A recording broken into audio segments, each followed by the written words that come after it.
Welcome back to the channel. My name's Adam Smith, and today I'm very excited to be revisiting Deliverance. This one comes from Lowen Games. It's currently on Kickstarter right now for its new expansion and reprint, which is called Council of the Fallen. I'll put a link to that Kickstarter campaign in the pinned comment and video description. And if you want to learn how to play Deliverance, I've got you covered there already. I'll put a link in the top right-hand corner to a series of videos I did on the base game from a skirmish mode angle. There are two modes of play in Deliverance. You can play skirmish, one-shot plays, or you can play campaign. And actually that's what you're seeing here is the campaign setup for the new expansion, Council of the Fallen. In this latest expansion, the little town of Fallbrook, once haven of demons and threshold of apocalypse, is doomed. Cataclysmic earthquakes have shaken the town to its very foundations, despite the first victory of the Angelic Host over the darkness. A sinkhole in the wilderness just beyond the edge of town has revealed a castle old as time and uncovered a new threat. Demons sworn to a secret rebellious sect, the Council of the Fallen. Now, a saint has returned to Fallbrook, guided by heavenly visions. This one is all that stands between Fallbrook and its annihilation, walking alone and facing insurmountable opposition against forces both spiritual and corporeal. He has few bulwarks against failure, except you, his guardian angels. Inside of this Mission 1 campaign play for Council of the Fallen, I've chosen to use Damascus, one of the new angels from Council of the Fallen, and I'm using it in a true solo capacity. So in other words, we have the Intercessor board there just above. Now, normally that Intercessor board would sit to the side of the dashboard, but just due to space, I've placed it above. Now, if you're wondering how the Intercessor solo mode variant works, it's found on page 31 of the rulebook, so experienced players will know this, and new players can check out that information there. But the thing I want to focus on is the fact that the Intercessor has been given a boost. As part of the Council of the Fallen campaign, which is currently going right now, a new Intercessor for true solo mode has been introduced with 4 key elements that have changed. The first one is the Intercessor action tokens can now pay for the Angel's prayer cards. A very key thing to remember. Now I can play free action prayer cards on the Intercessor's turn as well. You also get 3 passive health on the Angel you're controlling true solo, and Intercede, which is one of the available actions here on the board for the Intercessor, is now more powerful overall.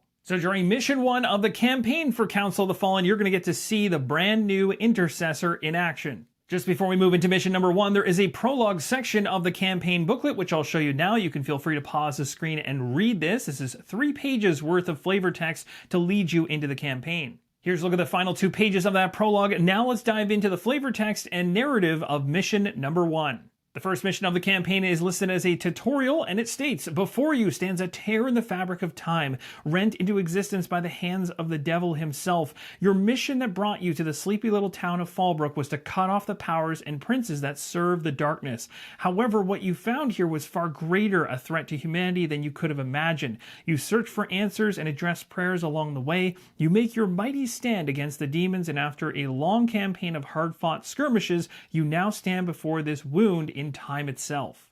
A portal into the past which Lucifer somehow crafted. One of your angelic cohorts sent to scout the new territory returned with disturbing news, confirming heavy fighting among the hot sands of the ancient Judean deserts. The portal seemed to weaken with each use, so you resolve to guard it and bid your ally farewell. You watch as they step through the doorway and begin to wonder what purpose it serves in the devil's schemes. The long wait to receive few answers does little to soothe your senses that seem to tingle at every small disturbance. Is this an elaborate trap? How long till the other demons learn of this, or are they playing a part already? A shifting sand on the ledge catches your attention. They are at the entrance of the cave. Even now they pour forth towards the portal. Towards what end? You draw your weapon, protect the portal until reinforcements arrive, lest the expedition in the hope of answers be cut off. The next part for mission number 1 talks about the setup, the victory, special rules, and challenge. We will not be using the challenge in this one. If we want to up the ante, make things more difficult, we're going through this as our first play through the campaign. The setup here I've already done and completed as per the statement here and in prior pages of the base game rulebook. Victory conditions are to defend the portal for 6 rounds. If at least 1 angel remains on the battlefield at the beginning of round 7, players win. So we definitely need to keep the 1 angel that I'm controlling alive throughout these 6 rounds and into the 7th.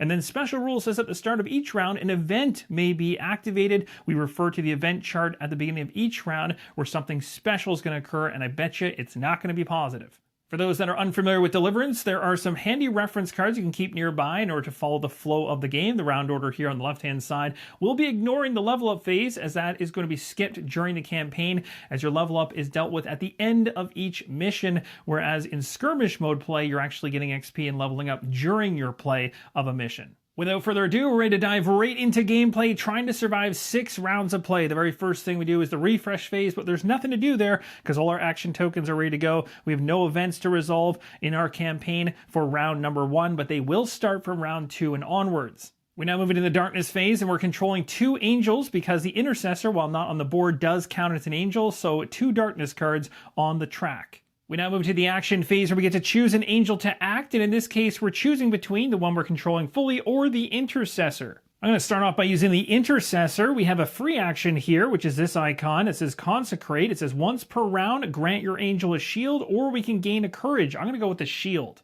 Now you'll see the other actions, and as we talked about prior, the passive encourage, which is going to give maximum health increase of 3. So Damascus here starts with 16, but the counter is 19 to start off for him. Now we have 2 actions to spend. We can exhort or we can intercede. These are options we have. The first action the intercessor is going to take is to intercede. I can move a saint 1 space, then draw 1 prayer card, and then use a pray test. Now it's worth mentioning as part of setup, I could have chosen to place Damascus anywhere on tile 111B. I chose to place it here. We're going to move 1 space, getting right next to the abomination. I've gone ahead and drawn a prayer card, which is sitting here. Again, the flavor text right on the prayer card is not only thematic, it also gives you a clue as to what is on the other side. So if you read the passage, you can actually start to deduce what could potentially occur on the opposite side of this prayer card. But for now, we're going to do the pray test, rolling 2 dice, looking for a 7+.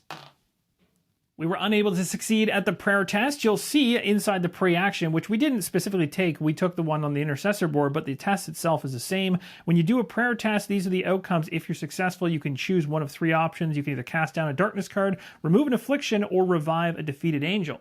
Now there was still one benefit that came out of this, and we got a brand new prayer card. You can have it max 5 on an angel, so this one's called Persistent Seeker. This one is a free action you can play on your turn.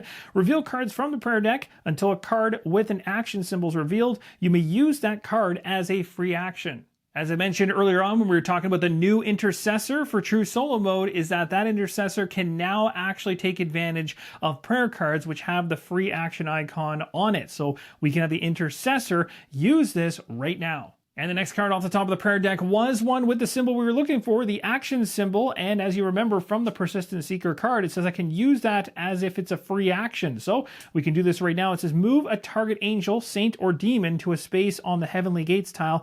If it is a saint, that saint is now protected. Now, after reading it, take a look around the game board at the different enemies we have in play. Not really thinking I want to pull anybody close right now because I have the Abomination so close to me. The Abomination is 13 health, so I'm going to actually leave this one alone because the Persistent Seeker here said that I may use this if I want to as a free action. If I choose not to, I can use it later as an actual action. Second action for the intercessor is going to be using Exhort. It says once per round, use one of your angel's skills. You still have to pay its cost. The intercessor is going to leverage the grapple darkness action here, so it's going to cost 2 courage. Taking this off, we're going to be dealing our discipline damage to an adjacent demon, then attaching 1 non-prince card from the darkness deck or board to Damascus. So I can either have this come from the deck itself or from something on the darkness track. So I'm going to choose this position right here. We're going to place this right on his dashboard. Grapple Darkness is a very cool ability for Damascus, so essentially we're done right here. There's a lot more text though, because it says if a card is already attached, then we turn that card face down if it happened to be face up. If an attached card is already face down, then we cast it down instead. So that's pretty awesome. So what ends up happening is as the darkness track ends up filling up, when those cards start flipping face up, you can use this to get those cards away onto the dashboard, and then future use down the line with Grapple Darkness, you're able to cast them away and get them off the track. So he's got a very cool ability like that. So for now, the card just stays here. The next time we do Grapple Darkness, this card will get cast down. And we also need to place the damage from the attack, which came from Discipline. It's going to be 3 damage, and you'll know exactly where to place it on each of the enemy dashboards. There's numbers that correspond to the standee number. So for Abomination number 2, 3 damage, 13 health total, so we need 10 more to take it down. The Intercessor's turn is now complete, so we move to the enemies on the track, the initiative track down here. First one on the left is Cruel Archer. We'll go ahead and activate it. The Cruel Archer is an annoying one. It's going to constantly pick away at us from distance, which makes sense for an archer. This one has an instant that says Black Arrow, range 4. Each Cruel Archer deals a damage to the nearest angel in range. There's only one in play right now, number 2, and the damage cannot be prevented by shield, but we are more than 4 range away, so that is not going to hurt us for now. Next up is in action. We're going to roll once, and for every Cruel Archer in play, they're all going to do the exact same thing. The Cruel Archer is throwing a volley at us, so it's a range 4 move 2. Cruel Archer engages the nearest angel and deals 2 damage. Other angels within 2 range of that target are also dealt 1 damage. So the Cruel Archer will move 2 to try to get within 4 range. So the Cruel Archer with range 4 cannot reach me. Also worth mentioning, when moving in the game, it's all orthogonal based, so north, south, east, west, no diagonal movement that way, and also in counting range, same fashion. You'll also notice a number of barriers within the game. These simply block movement, they do not block range. You can count range orthogonally around the barriers. The Cruel Archer is done. We now move over to Damascus, and he has a number of actions he can take. We have Leap, Brawl, Indomitable Spirit, Grapple Darkness, and Pray. And 2 of these have a free action the first time we use them. So Leap will be free the first time. Grapple Darkness will be free. And if we want to do it again after that, it will cost an action.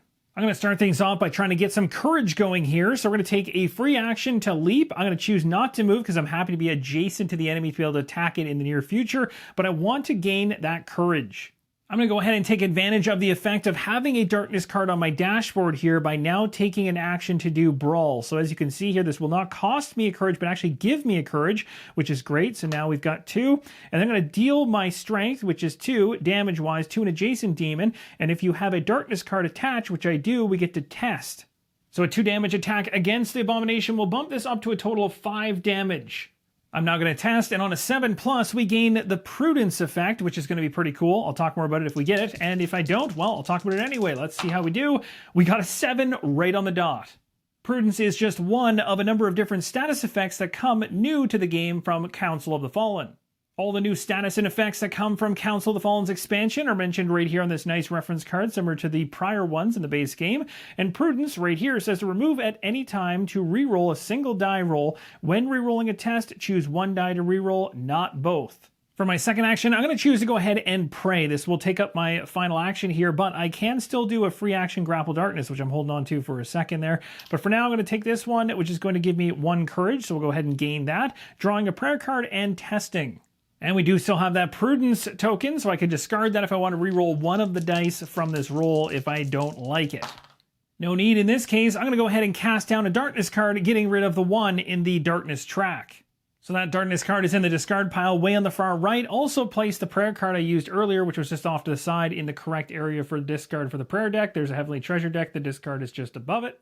I also got so excited about doing the prayer action, I didn't flip over the prayer card that I had earlier. So this one's called Indestructible. It is an action to use. I don't have one anymore. Target angel may not be reduced below 1 health until the start of their next turn. That angel may not use skills or prayer cards until then. This could be very, very helpful in this particular mission. It's now time to do that Grapple Darkness action for free, so I'm spending 2 courage of the 3 that I had in order to pull it off. Discipline damage is 3, so that's what I'm dealing to the enemy, bringing it up to a total of 8 damage. Then I get to attach a non-prince card, a darkness card from the deck or the board to Damascus. If a card is already attached, we turn that card face down. If an attached card is already face down, we cast it down instead, so this card is going to be removed. The Intercessor went first, then the Cruel Archer, then Damascus. Now the Abomination will go. We'll go ahead and flip over this to denote that, and then the Slime Ball and Abyssal Hound will go. It is worth mentioning that the time track in the prior shot has been incremented to 1 to make sure we're keeping track of time as we have to survive through 6 rounds, and that doesn't have any gameplay impact, just want to mention that. So we're going to the Abomination's activation now, and has an instant action here to Captive Audience. It says range, test 7+, on success, each Abomination afflicts adjacent angels with root. So we'll go ahead and roll 2 dice and see if the 7+ happens, and it does. It's a perfect land at 7. It's going to give us root. Root ensures that the bearer's movement is going to be reduced down to 0 the next time they try to move. So this will be placed right on my angel. Now rolling a single die, let's find out what the Abomination is going to do across the options here, and a 1. Disorientating Smash is a nasty one coming from the Abomination, and it's already engaged with us as the nearest angel. It's going to deal 5 damage. Damascus has 1 shield, so we'll use that shield to knock 1 of the damage off, so 4 damage taken, reducing us down to 15. We now move to activating the Slime Ball. At the very top, a passive ability called Slimy, reducing all damage dealt to Slime Ball by 1 to a minimum of 1 damage. So that's something we need to keep in mind when we're trying to make attacks against it. Underneath it has a trigger here. It says Assimilate. Move each Blight on the map 2 spaces towards the nearest angel. And if any angel is damaged by Blight when this skill activates, each Slime Ball heals 1. This doesn't matter at the moment. Let's continue on through the card. The next thing says 1 action. Instead of rolling a die for actions, track the next action with an action token, moving the token after an action is used. Each slime ball uses the same action. Resolve each action 1 at a time. So we'll place an action token right here, and this one's called Slinging Slime. It says range infinity. Place 1 blight adjacent to the nearest angel. That angel's dealt 2 damage and gains blight. Then the slime ball is dealt a single point of damage to itself.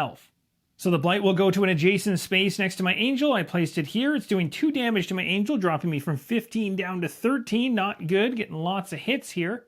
And then the slime ball takes a point of damage itself. So it's going to play some damage up here on the 1 for that standee. At this point in time, this will go down to the second slot, and that's what will activate next time. Over here we have some hounds, and it says the lowest numbered hound gains 1 shield, swift, and empowered. The 2 hounds that are out are number 4 and 6, so the lowest numbered one is number 4. So a shield, swift, and empower token all being placed. Empower adds 1 to damage dealt from skills by the bearer of this boon. Swift, the bearer adds 1 additional space for their maximum movement, which is not good, and we know what shields do. Now let's go ahead and roll a die and find out what each of these hounds are going to do next. It's a 5. This is going to be Alpha Duelist. The effect says, range 1, move 8, the lowest numbered hound on the battlefield engages the angel with the current highest health and deals 4 damage. Now, of course, that hound needs to get close enough to do so, and using 8 off of the standee number 4, it will get this far. Here's where it gets to, and it's not going to be able to make any kind of an attack against us, which is good news. The other hound doesn't move at all. That's going to do it for round number 1. We'll move the tracker to round number 2. We're now going to refresh all of the action tokens. And we now check to see if there's any events to resolve at the beginning of round number 2. Inside the campaign booklet for Council of the Fallen, we have a table for the events. We know now that from round 2 and onwards, we have events to deal with. They'll be all the ones in this column right here. We're starting with 3 new hounds right now. And the mission tells us to place new minions from the events on the space marked by the corresponding 1 to 2 player spawn markers for the minion types based on the setup at the very beginning. So we know that was this one, where this one's currently standing, and this one over here. As it's free, we'll place one there. Once we cover up those initial spawn points for this enemy, then we just place other ones as close to it as possible. Damascus did a great job of handling the darkness from the last round. We get 2 new darkness cards on the track. And lucky for us, we have no darkness cards that are face up, so nothing to trigger and nothing that's currently ongoing we have to deal with darkness-wise, so we head right into the action phase. I'm going to choose to start with the Intercessor this time around. So the Intercessor is going to go ahead and take the free action once per round, gaining a shield or a courage for my angel. I'm going to choose to take the courage. So we've done that. Now we're going to go ahead and spend an action here to exhort. This one says once per round we can use an angel's skill. We still have to pay the cost. I'm going to choose to do grapple darkness, and this is going to cost 2 courage. So now this abomination has a total of 11 damage on it. We only need 2 in order to take it down. Next, I'm going to use Intercede, so I can move a Saint up to 1 space. Then I draw a prayer card, which I'm going to do, and then use a pray test. I got my prayer card. I'm rolling the dice for my prayer test. I still have Prudence, which I could use if this roll is not great. It ends up being fantastic, so we succeed at this. I'm going to choose to cast down a Darkness card, so we're taking 1 from the Darkness track and discarding it. And the prayer card that we gained is called Touch of Faith. This takes an action on our turn if we want to use it. Target angel heals 3 damage, then test 7+. On a success, that angel heals 3 additional damage and may remove an affliction. That's very good. The Cruel Archer is activating next, and it's going to try and use its black arrow from range 4, which it cannot reach my hero. Thank goodness. 1, 2, 3, and 4. It needs 2 more. We need a range 6 to pull off that attack, so that's not happening.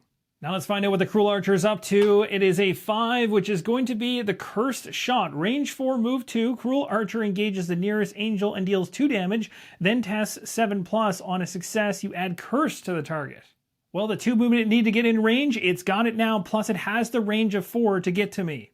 So the range 4 from here, which it can absolutely orthogonally reach my character, it's going to now go ahead and deal 2 damage to me. We're going to roll for a test to see whether or not anything else is happening cursed-wise. Really hope we do not see a 7+. We got a 7 on the dot.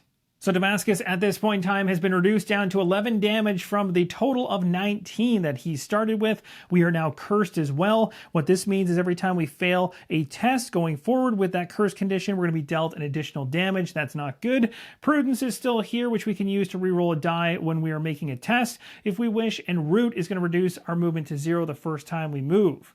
Let's go ahead with Damascus and do a Brawl. This one's going to cost an action, but it will give me a Courage, which is something I'd like to start accumulating again. So we'll flip that over. Gain a Courage. We get to deal our Strength, which is 2 damage to an adjacent demon. The adjacent demon has 11 damage. 2 more is going to kill it. And it says, if you have a Darkness card attached, which I don't, then we would test, but I don't have to worry about that because I do not have anything attached currently. It's a good thing. I don't really want to test right now because I got that curse condition on me.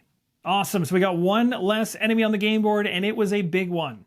Next, I'm going to go ahead and take a free action to leap. Choosing one, I can either move up to 1 space and then gain a Courage, or I can pay a Courage in order to move up to 7 spaces. I'm going to do the first one, which is perfect because I'm only moving 1 space, but the Root is going to prevent that and drop it down to 0, so we can discard this now, and that's a good time to get rid of that. So now movement going forward will actually be what it states, and I gain the Courage, bringing me up to 2.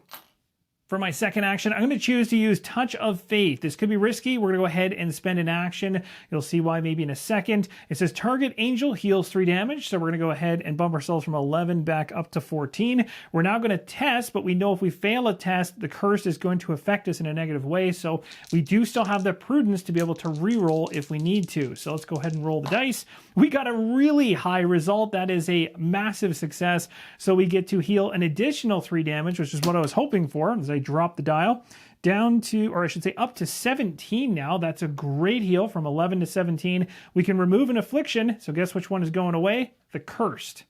Even though this was a very productive turn for Damascus, I would have loved to be able to do another attack here as I'm ready to go with Grapple Darkness. That would have helped me to deal with this Darkness card right here, but I'm not adjacent to an enemy, so it's really not an effective use of that action right now. So it's probably better to just end my turn right there.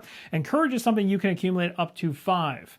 We're now moving through the rest of the enemies on the initiative track. Next up is Slime Ball. Assimilate is going to go ahead and trigger. It says move each blight on the map. We have one of them. Moving 2 spaces toward the nearest angel will place the blight on the actual dashboard for Damascus. And it lets us know that if any angel is damaged by blight, when this skill activates, each slime ball heals a damage. So how would damage hit Damascus? Well, if we get 3 blights on us total, then that is going to be discarded. We're going to take 3 damage, and that would trigger that reaction right there in the bottom half, which we don't have to worry about right now. We only have 1 blight on us. And where the action token currently sits, we activate that. We're not rolling for the slime ball, and it says range 1, move. It says slime ball moves 4 spaces toward the nearest angel. Then angels are dealt 1 damage for each adjacent slime ball. Afterward, add blight to each slime ball's space. So the slime ball is going to be moving 4 spaces south right towards my angel. I'm not going to be dealt any damage right now because no slime balls are adjacent to me, but we're going to add blight in the same space as the slime ball. And the action token on the dashboard for the enemy is going to reset back to the top position for the next time around. We now move on to the hounds, of which there are a ton more than there were in round number 1. This one says the lowest numbered hound is going to gain a shield, swift, and empower, so that is going to be number 1. Now let's roll and find out what these hounds are going to do. We got ourselves a 4 that's going to be Shadow Feeder. It says range 1, move 5. Each of the hounds engages the nearest angel, deals 1 damage, and adds Shadow to that angel's space. If the angel's space already contains Shadow, that hound gains 1 shield.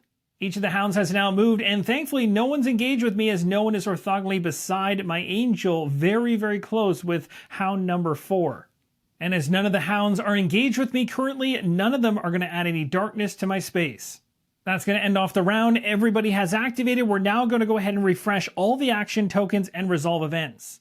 We now move into round number 3, and it states if there are more demons than angels on tile 111B, the portal is threatened. Add 1 face down darkness card per angel on the battlefield to the darkness board. And yes, there are 2 enemies in that tile and 1 angel, so 2 darkness cards, because we have 2 angels in play, are going to be placed on the darkness track. And that, my friends, is certainly going to escalate things as the darkness track begins to fill up. With that event now out of the way, we move to the darkness phase itself, and again, we're placing darkness cards based on the number of angels, so that's 2 more. Just like that, the track is completely full. We're certainly going to have to make use of Grapple Darkness and Praying in order to try to keep that under wraps. We now move into the action phase. We can choose either to go with Damascus first, or we can go with the Intercessor. Let's continue with the idea of using the Intercessor first, as it seems to have worked out so far. We're going to go ahead with the free action here and choose to gain a courage, bringing me up to a total of 3 courage. I'm going to use an action to intercede here. We can move a saint 1 space, draw a prayer card, and then use a pray test. I've drawn a prayer card. We're now going to go ahead and roll a die to see how we do on the pray test, and we got an 8, which means we passed, and we're certainly going to discard one of the darkness cards that are sitting in the row to reduce it down because it was getting a bit scary. That's going to go in the discard pile. The card we just got is called Still Small Voice. This is a free action. You can play on your turn as a free action. Target angel heals 2 damage. If that angel is adjacent to another angel or saint, repeat the skill on a different angel. You may not target the same angel twice with this card. So it's a one-time effect for me.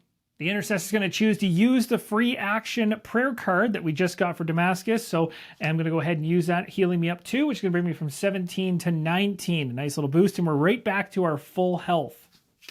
For my second action, I'm going to choose to exhort with the Intercessor. Once per round, use of one of your angel skills. You still have to pay the cost. In this case, I gain 1 when I pray, so I gain a courage.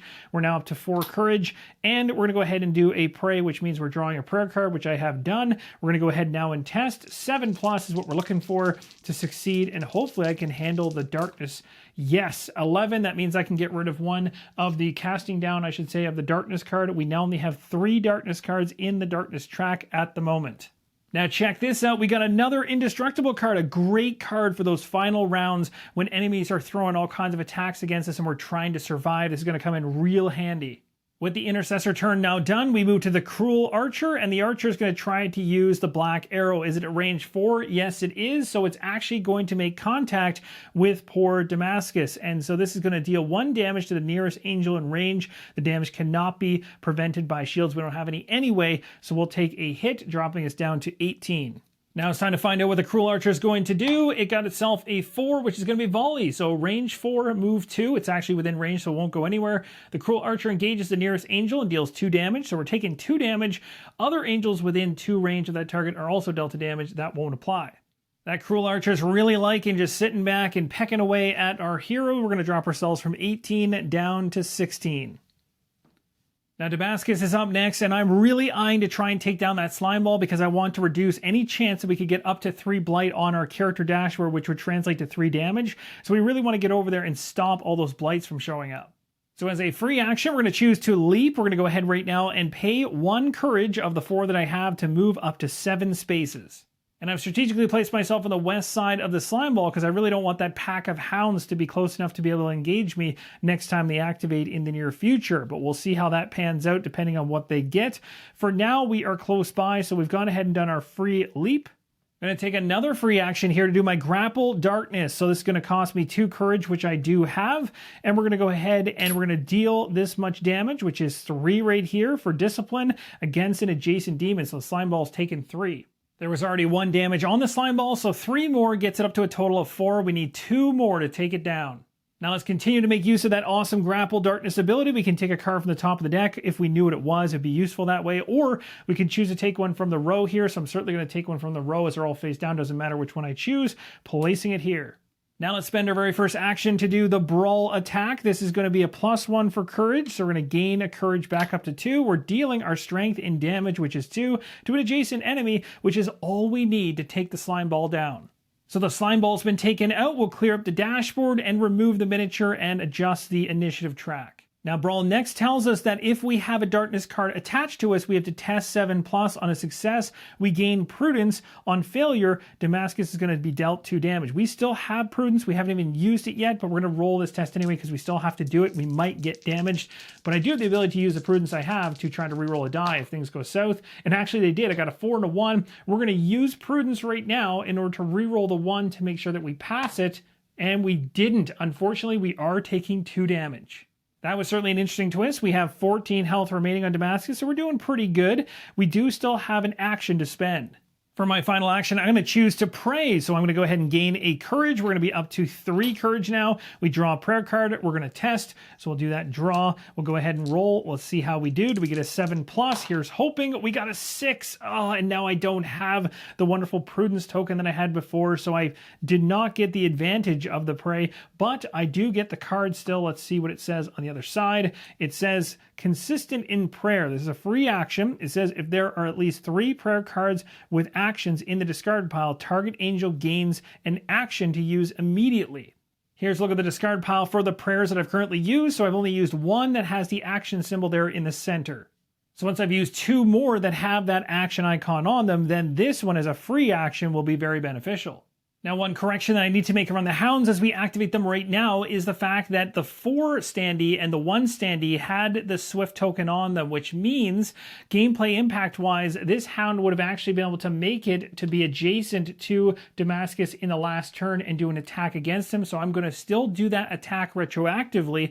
And the number 1 standee would have had 1 extra point of movement to use, which would give the hound an additional point of movement used to try to get around the barrier. Now, going back to this hound right here that was adjacent, an attack would have happened, and also there would have been a shadow placed. So the shadow feeder would have had 1 damage being thrown against Damascus. So we'll take that hit now, dropping us from 14 to 13. We're doing this again retroactively. And then this shadow right here, for those that don't know what shadow does, it affects a space on a map. And when an angel ends their turn in this space, they're dealt 1 damage. So as my character started their turn in this space and then moved out, that effect doesn't hurt us. And now we'll move on to activating the hounds for this round. And it says the lowest numbered hound is going to gain a shield, swift, and empower. The lowest numbered hound is still number 1, and empower and swift don't stack, but shields can up to 5. So a shield token placed on number 1. Now I'm going to go ahead and roll a die to find out what these hounds are doing. We got ourselves a 5. That's the Alpha Duelist. Look at that. The lowest numbered hound on the battlefield engages the angel with the highest current health and deals 4 damage. All the other hounds do nothing. That's pretty brutal. So we got an additional damage also coming through from Empower. So it's going to be 5 total damage to us. So Damascus takes a huge hit, going from 13 down to 8. We're going to have to start concerning ourselves with health for sure and focusing on getting that back up. The Alpha Duelist effect there that I just did had a movement of 8 plus the 1 swift, which means 9 movement for that hound to get close to me, which was easily enough. And that's going to do it for round number 3. We're now going to move the round marker to number 4. We're also going to flip back over all the action tokens. And now time to find out if there's an event for round number 4, and there is a spawning of an abomination. And that, my friends, is going to wrap up part number 1 of Deliverance Council of the Fallen, the campaign mode of play for mission number 1. When we come back in the next episode, we'll pick up exactly where we left it off in the finale to see whether I can succeed at this very first mission of the campaign. Thank you guys so much for watching. Let me know your comments down below. Be sure to check out the campaign if you're interested. I'll have links in the pinned comment and video description. And as always, keep on rolling solo.